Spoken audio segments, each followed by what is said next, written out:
আসসালামু আলাইকুম। আমি বাহার বলছিলাম। আমি রাইট নাও আমি গোল্ড সায়েন্সের গ্রুপ ডিরেক্টর হিসেবে আছি। আমরা আজকে দিনে সব বন্ধুরা আমরা মিলিত হয়েছি এফসা ঈদ ইউনিয়নে। এফসা, হোয়াট ইজ এফসা? এফসা এক্স ব্যাঙ্গালোর স্টুডেন্ট অ্যাসোসিয়েশন। আমরা যারা 90-র দশকে যারা বাংলাদেশ থেকে যারা উচ্চশিক্ষার্থে আমরা ব্যাঙ্গালোরে বিভিন্ন ইনস্টিটিউট বিশ্ববিদ্যালয়ে পড়াশোনা করেছি, আমরা আজকে এই 30 বছর পর আমরা রিয়ালাইজ করেছি যে আজকে আমাদের বন্ধুরা, আমাদের বড় ভাইরা, আমাদের ছোট ভাইরা আজকে বাংলাদেশের বিভিন্ন প্রতিষ্ঠান বলেন, ব্যবসা বাণিজ্য বলেন বা বাংলাদেশ লিড করছে, এরকম প্রতিষ্ঠানের সাথে আমরা আজকে সবাই যে কোনোভাবে জড়িত রয়েছি। এবং বর্তমান এই ডিজিটাল যুগে আমাদের সব বন্ধুদের একত্রিত হয়ে দেশ এবং সমাজের জন্য আমাদের যে দৃঢ় প্রত্যয়, কিছু করার দৃঢ় প্রত্যয়, এ থেকেই কিন্তু আমরা এক্স ব্যাঙ্গালোর স্টুডেন্ট অ্যাসোসিয়েশন আমরা এই ধরনের একটা সংগঠন আমরা তৈরি করেছি, যেখানে ব্যাঙ্গালোরে যারা পড়াশোনা করেছে সবাই যখন ফিরে আসছে দেশে, তখন সবাই যাতে এই ধরনের একটা বিগ ফ্যামিলির একটা মেম্বার হতে পারে। এবং আমাদের উদ্দেশ্য একটাই, আমাদের উদ্দেশ্যটা হচ্ছে আমরা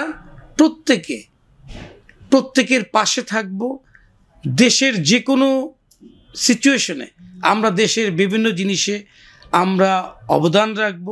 আমরা সামাজিকভাবে আমরা বিভিন্ন সোশ্যাল অ্যাক্টিভিটিসে আমরা ডিরেক্টলি কানেক্টেড থেকে আমরা সবাই যাতে পরিবার নিয়ে ভালো থাকতে পারি, সেজন্য একে অপরের সহযোগী হিসাবে আমরা যাতে পরবর্তীতে এটা একটা বিশাল প্ল্যাটফর্মে পরিণত হয়, সেজন্যই কিন্তু আমাদের আজকে বন্ধুদের এই প্রয়াস। আপনারা জানলে খুশি হবেন, আজকে এই প্রোগ্রামে ব্যাঙ্গালোরের 12টার বেশি প্রতিষ্ঠান, ইনস্টিটিউট অথবা ইউনিভার্সিটির আমাদের যারা এক্স স্টুডেন্ট ছিল সবাই কিন্তু আমরা আজকের এই ঈদ ইউনিয়নে আমরা মিলিত হয়েছি। এটা কিন্তু একটা প্রাণের জায়গা, একটা আমাদের যে আবেগ, আমরা জীবনের সবচেয়ে একটা গুরুত্বপূর্ণ সময় আমরা কিন্তু ব্যাঙ্গালোরে কাটিয়েছি। স্টুডেন্ট লাইফ মানুষের জীবনের সবচেয়ে একটা থ্রিলিং যে একটা পার্ট আমরা কিন্তু ব্যাঙ্গালোরে কাটিয়েছি। এখানে কিন্তু আমাদের কিন্তু প্যারেন্টস ছিল না, আমরা বন্ধুরাই ছিলাম, একজন আরেকজনের সহযোগী।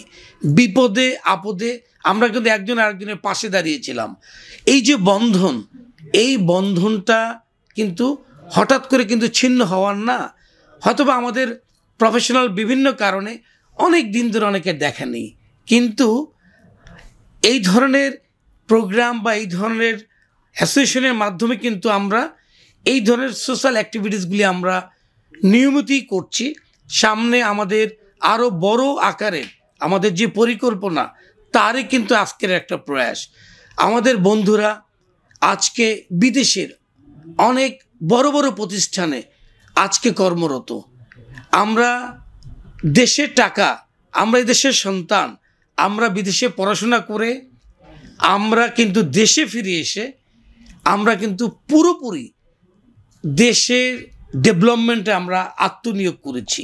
আমাদের মেধা কিন্তু এই বাংলাদেশেই কিন্তু আমরা বহাল রেখেছি এবং যার যার ক্ষেত্র থেকে কিন্তু আমরা বাংলাদেশের ডেভেলপমেন্টে এই এফসার প্রতিটি মেম্বার আমরা কিন্তু কাজ করে যাচ্ছি।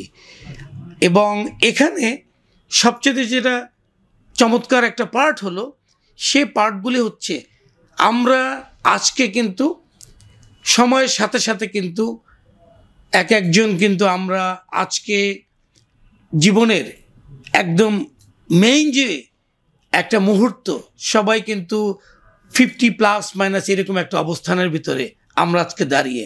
কিন্তু আমাদের এই অ্যাসোসিয়েশন গঠনের আমাদের মূল যে জিনিসটা সেটা হচ্ছে আমাদের যে পরবর্তী জেনারেশন, আমাদের ফ্যামিলি, আমাদের সন্তান, তারাও যাতে এফসা নামক সংগঠনের সাথে সম্পৃক্ত থেকে আগামী বাংলাদেশের জন্য আরও ভালো কিছু করতে পারে, তার কিন্তু দৃঢ় প্রত্যয় নিয়ে এক্স ব্যাঙ্গালোর অ্যাসোসিয়েশনের প্রত্যেকটি মেম্বার আজকে কিন্তু আমরা কাঁধে কাঁধ মিলিয়েছি।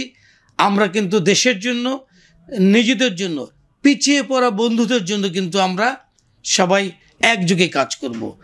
সো আমাদের যেসব ব্যাঙ্গালোরে আমরা পড়াশোনা করেছি, এখনও যারা আমরা একটু জানি না এই অর্গানাইজেশন সম্পর্কে বা দূরে আছি, আমরা আশা করব আমাদের বন্ধুদের মাধ্যমেই সবাই আমরা এই সংগঠনের সাথে আমরা সম্পৃক্ত হব এবং আমরা বাংলাদেশকে বিজয়ের বেশে আমরা এগিয়ে নেব। ধন্যবাদ।